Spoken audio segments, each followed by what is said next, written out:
IMF کے کندھوں استعمال کر کے تمام صوبائی حکومتوں کو مجبور کیا کہ ایسے اقدامات ہم اٹھائے زراعی شعبے میں جس پہ ہم پرائیویٹلی بھی تنقید کرتے آ رہے ہیں, پبلکلی بھی ان کو منانے کی کوشش کریں گے کہ اس پہ ہم نظر ثانی کریں. They forced us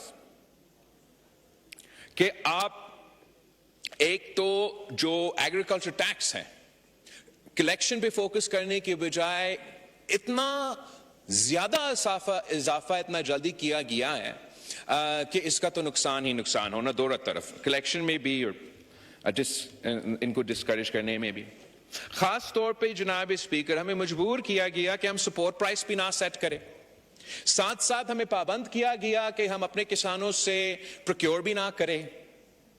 تو کسان جائیں تو کہاں جائیں جناب اسپیکر؟ اس وقت جو نقصان ہمارے اپنے پالیسیز کے نتیجے میں ہوا ہے میں کم از کم اس کو جسٹیفائی نہیں کر سکتا. ہمیں اس کو ریویو کرنا پڑے گا. یہ short term, long term, medium term, long term میں جو ہمارا نقصان ہو رہا ہے ہمیں اس کو درست کرنا پڑے گا. میں صرف ایک ایگزامپل پہ غور دلوانا چاہوں گا. ان ڈیسیژنز کے نتیجے میں جو نقصان ہوا ہے ہمارا ویٹ کراپ کو جناب اسپیکر پورا ملک کا, وہ تقریباً 800 بلین روپیز آف ڈیمیج پورے پاکستان کے ویٹ کراپ, صرف ویٹ کراپ کے اگر آپ فگرز دیکھ لیں ہوا ہے. سندھ کا نقصان میں آپ کو بتانا چاہوں گا. Sindh's total loss for the wheat farmers of Sindh has been 150 billion rupees. اس میں سے لڑکانوں کے کسانوں کا 24 billion rupees lost, سکھر کے 26 billion lost, شہید بینظیر آباد 30 billion loss, Hyderabad division 22 billion loss, Mirpur خاص 10 billion loss, Karachi 12 crore loss, and تھٹا and Sajawal 4 billion loss. اس سے زیادہ جناب اسپیکر پنجاب کی بات کرتے ہیں. پنجاب کے فارمرز کا لاس کتنا ہے؟ 622 billion. Bahawalpur alone 109 billion rupees loss. D G Khan 88 billion rupees lost. Multan 29 billion rupees lost. Sahiwal 38 billion rupees lost. Faisalabad 79 billion rupees lost. Sargodha 58 billion rupees lost. Rawal Pindi 28 billion rupees lost. Gujarat 46 billion rupees lost. Gujranwala 42 billion rupees lost اور Lahore 57 billion rupees lost. جناب speaker ہم نے کسانوں کو جواب دینا ہے. اس وقت کسانوں کا معاشی قتل ہو رہا ہے. میں اپیل کرتا ہوں جناب اسپیکر آپ کے تھرو وزیر اعظم کو کہ ایگریکلچر ایمرجنسی ڈکلیئر کیا جائے.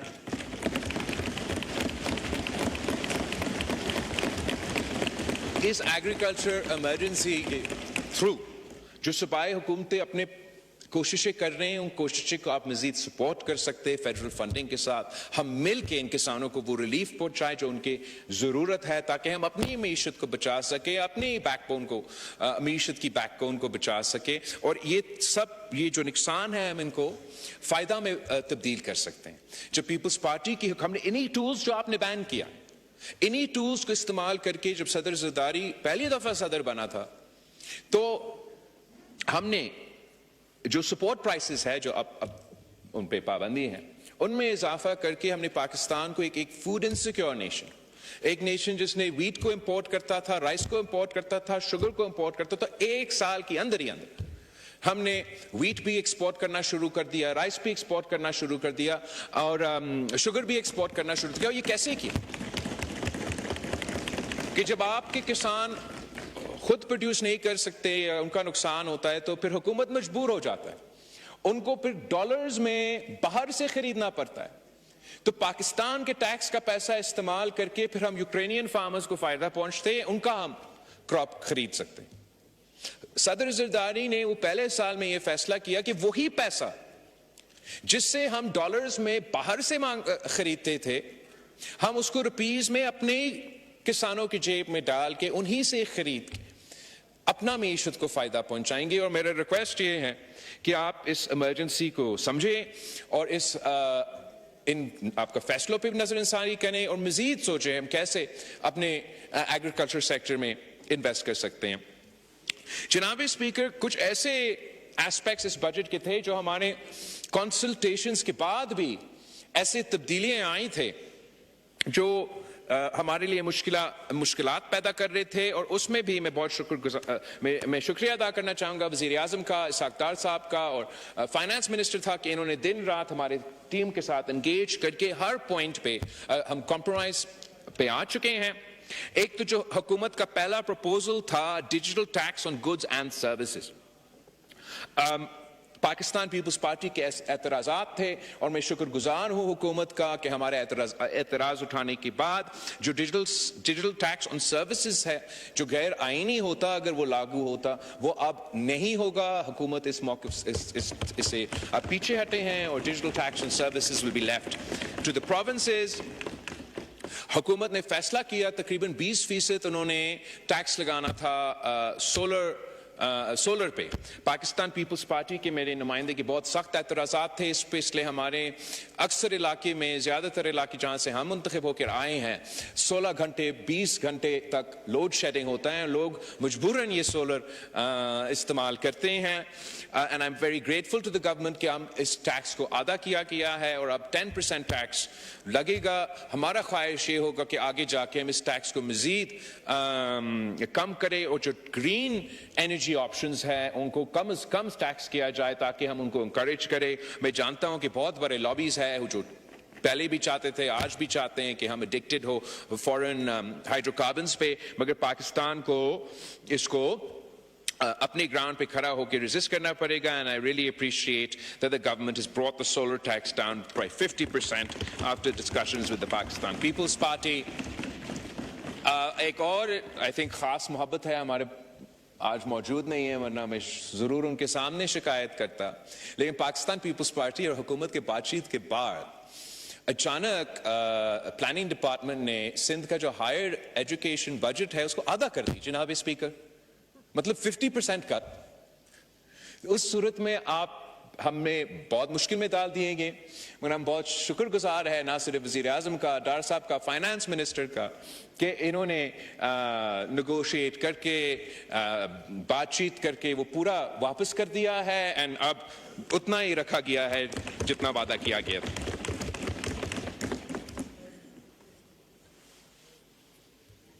میں سمجھتا ہوں کہ یہی فرق ہوتا ہے جناب اسپیکر مثبت سیاست میں اور نیگیٹو سیاست میں۔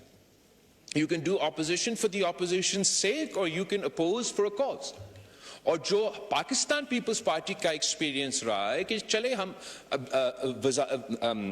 کیبنٹ میں موجود نہیں ہیں لیکن ہم قوم کے نمائندے ہیں، ہم ادھر منتخب ہو کر آئے ہیں، ان کے وسائل پہ بات کرنے کے لیے حکومت سے سیاسی طور پہ، جمہوری طور پہ انگیج کر کے ہم اپنے جو خواہشات ہیں یا اپنے جو عوام کے مطالبے ہیں وہ حکومت تک پہنچا سکتے ہیں، اور اس طریقے سے اس بجٹ میں ایسے چیزیں شامل کر چکے ہیں جس سے میں اب خوشی کے ساتھ حکومت کے ساتھ ووٹ کروں گا۔ اور میں اپوزیشن سے بھی یا اپوزیشن میں بیٹھے ہوئے جماعتوں سے بھی اپیل کرتا کہ جہاں تنقید کرنا آپ کا حق ہوتا ہے آپ تنقید کریں۔ یہ بھی ایک راستہ ہے کہ اگر ایسی جگہ ہے جہاں آپ سمجھتے ہیں کہ کوئی مثبت تبدیلیاں آ سکتے ہیں تو آپ حکومت سے بات کر سکتے ہیں، ہم سے بات کر سکتے ہیں، اور ہم ایک پازیٹیو پروپوزلز حکومت کے سامنے لے کر آ سکتے ہیں جس کا فائدہ وہاں ہو سکتا ہے جہاں آپ منتخب ہو کے یہاں آ کے بیٹھے ہیں، جہاں آپ کا رول ہے بطور اپوزیشن کہ آپ اپوزیشن کریں، وہاں آپ کا ذمہ داری ہے خاص طور پہ خیبر پختونخوا میں جہاں آپ کا صوبائی حکومت ہے کہ آپ اپنا عوام کو وہ حق پہنچائیں۔ میں سمجھتا ہوں کہ انشاءاللہ تعالی وہ اپنا اسٹریٹجی اگر تبدیل کریں گے تو نہ صرف پی ٹی آئی کا فائدہ ہوگا، پورا ملک کا فائدہ ہو سکتا ہے۔ ہر چیز پہ جناب اسپیکر ان کا ایک ہی مطالبہ ہوتا ہے، ایک ہی ایشو ہوتا ہے۔ اگر آپ ایگریکلچر کی بات کریں ان کا کوئی دلچسپی نہیں ہے، وہ صرف کہتے ہیں کہ قیدی کو رہا کرو۔ آپ اگر دہشت گردی کے لیے ہاتھ اینڈ مائنس پہ چاہتے ہو کہ دہشت گردی کے مقابلہ کرنے کے لیے عوام کو کوئی فائدہ ملے، وہ کہتے ہیں نہیں قیدی کو رہا کرو۔ ہم کہتے ہیں کہ دہشت گردوں کا مقابلہ کرنا ہے، بلوچستان میں 9 بم دھماکے ہوئے ہیں، قیدی کو رہا کرو۔ ہم کہتے ہیں کہ بھارت نے جنگ چھیڑا ہے، جنگ کا ماحول ہے، ہم نے جنگ لڑنا ہے، نہیں قیدی کو رہا کرو۔ پاکستان کے عوام ضرور ایک حصہ جو اپنے آپ کو آپ کے ووٹرز آپ کے ورکرز سمجھتے ہیں ان کا یہ مطالبہ ہوگا، لیکن باقیوں کا یہ مطالبہ نہیں ہے. ان کا تو یہ دوسرا مطالبہ ہے کہ ان کو وہیں کہ وہیں رکھیں. تو اس مطالبہ کے ساتھ ساتھ میرا اپیل ہے کہ عوام کے ایشوز کو بھی اٹھائیں.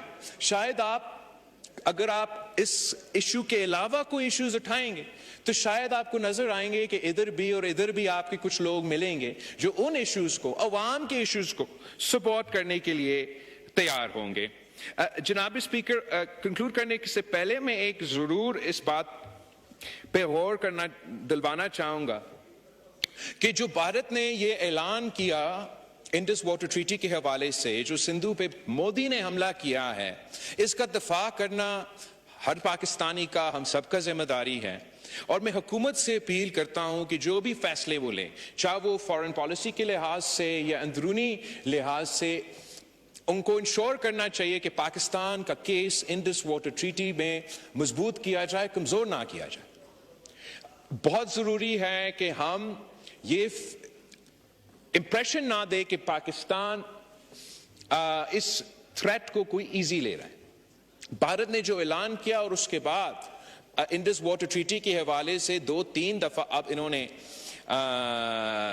جو ان کا ذمہ داریاں تھے وہ پورا نہیں کیے. ان کو ضرور ہمیں نہ صرف احتجاج کرنا چاہیے اپروپریٹ فورمز پہ، مگر انڈس واٹر ٹریٹی کے ذریعے ہی ان کو چیلنج کرنا چاہیے. ہمیں ایسے کوئی قدم نہیں اٹھانا چاہیے پاکستان کے اندر جس سے یہ میسج جائے بھارت کو کہ ہم نے تو قبول کیا ہے کہ آپ یہ کرنے جا رہے ہیں. میں جانتا ہوں کہ ایک لابی ہے اس ملک میں، جیسے یہ چاہتے ہیں نا کہ ہر ایشو کے پیچھے وہ قیدی کو رہا کرو، تو ایک دوسرا لابی ہے جو سمجھتا ہے، جو چاہتے ہیں، جو ایک دوسرا لابی ہے جو ہر مسئلہ کا حل ڈیم بنانا سمجھتا ہے. تو جناب اسپیکر، ہم سمجھتے ہیں کہ بالکل جہاں فائنینشی، سیاسی اور ٹیکنیکلی بنیاد پہ بنتا ہے ڈیم بنائیں. ہم نے بھی بنائے ہیں دونوں طریقے سے. لیکن جہاں ہم کھڑے ہیں اس وقت، جہاں بھارت نے یہ اعلان کیا ہے کہ ہم انڈس واٹر ٹریٹی کو نہیں مانتے، اور بھارت نے اعلان کیا ہے کہ وہ کبھی اس کو قبول نہیں کریں گے، اور دھمکی یا اشارے دے رہے ہیں کہ وہ بھی شاید کوئی ڈیم بنائیں گے یا کوئی کنال نکالیں گے. اگر پاکستان کا یہ لابی ہمیں مناتا ہے کہ ہمیں بھی کوئی ایسا قدم اٹھانا پڑے گا تو یہ بہت بڑی غلطی ہوگا جناب اسپیکر. اس کا مطلب یہ ہوگا کہ جس جنگ کا ہم کہہ رہے ہیں نا کہ یہ اگر کرتے ہیں، اگر بھارت عمل درآمد کرتا ہے تو ہم جنگ کریں گے، یہ جنگ لڑنے سے پہلے شکست ماننے کی بات ہے. میں حکومت کی یہ پالیسیز اس بجٹ میں، جنہوں نے جو اپرووڈ ڈیمز ہیں، جو غیر متنازع ڈیمز ہیں، جو ٹیکنیکلی ساؤنڈ ڈیمز ہیں، ان کے لیے جو فنڈنگ رکھا ہے، میں ان کے ساتھ دیتا ہوں، ان کو سپورٹ کرتا ہوں اور ایڈوائز ہی کر سکتا ہوں کہ ایسا کوئی غیر ذمہ دارانہ یا غیر سوچا سمجھے ایسا فیصلہ یا اعلان نہ کرے جو مزید مشکلات پیدا کر سکتے ہیں. ہم نے دیکھا اور ہم سمجھتے ہیں ویسے ہی بھارت نے اگر انڈس واٹر ٹریٹی کو ماننا ہے یا نہیں ماننا ہے، عمل درآمد کرنا ہے یا نہیں کرنا ہے، ہم ویسے ہی پانی کی قلت کے شکار ہیں. اور اس پانی کی قلت کو موسمی تبدیلی کے سامنے رکھتے ہوئے ہمیں فلڈ اریگیشن سے سمارٹ اریگیشن کی طرف جانا پڑے گا. پاکستان روس کے بعد سب سے بڑا جو اریگیشن نیٹ ورک ہے وہ پاکستان کا ہے. فلڈ اریگیشن کا طریقہ کار ہم انڈس ویلی سیولائزیشن سے لے کے آج تک استعمال کر رہے ہیں جناب اسپیکر. جب دنیا بھر میں پانی کا اتنا قدر ہوتا ہے کہ ایک ڈراپ کو گنا جاتا ہے، اٹ میکس نو سینس کہ سالوں سال پاکستان فلڈ اریگیشن پہ ہی یہ ہم زور دیتے ہیں. اگر ہم آج انویسٹ کرتے ہیں اس ٹرانزیشن میں، آج انویسٹ کرتے ہیں تو کل کے لیے ہمارے تیاری ہوگا. اگر ہم لیٹ ہو گئے، بعد میں جب پانی کی اتنا قلت ہے تب سوچتے ہیں، تو perhaps it will be too late. I request the government کہ آپ صوبائی حکومت کے ساتھ مل کے اس پہ بات کریں. We're happy to do provide our share of funding آپ کے ساتھ مل کے، خاص طور پہ یہ جو فارمنگ کے منصوبے ہیں اور یہ دوسرے منصوبے جو ہم کرنے چاہ رہے ہیں، ہم اسمارٹ اریگیشن کے تھرو، اگر ہم اسمارٹ اریگیشن کرتے ہیں تو جہاں ہمارا اس وقت آباد علاقے ہیں جہاں ایگریکلچر چل رہا ہے ان کو بھی فائدہ پہنچا سکتے ہیں، اور جو چولستان اور تھر کے علاقے ہیں بچا ہوا پانی کو سمارٹ اریگیشن کے ذریعے ہم وہاں پہنچا سکتے ہیں۔ آگے جناب اسپیکر، میں وزیر اعظم صاحب کا، ان کی پوری ٹیم کو کا شکریہ بھی، ان کو مبارکباد دینا چاہوں گا کہ ہر فورم پہ، ہر محاذ پہ، جنگ کے میدان میں، سفارتی میدان میں اور بیانیہ کے میدان میں بھارت ہار چکا ہے، پاکستان جیت چکا ہے، پاکستان زندہ باد۔ Consideration of the recommendations made by the Senate of Pakistan, general recommendation.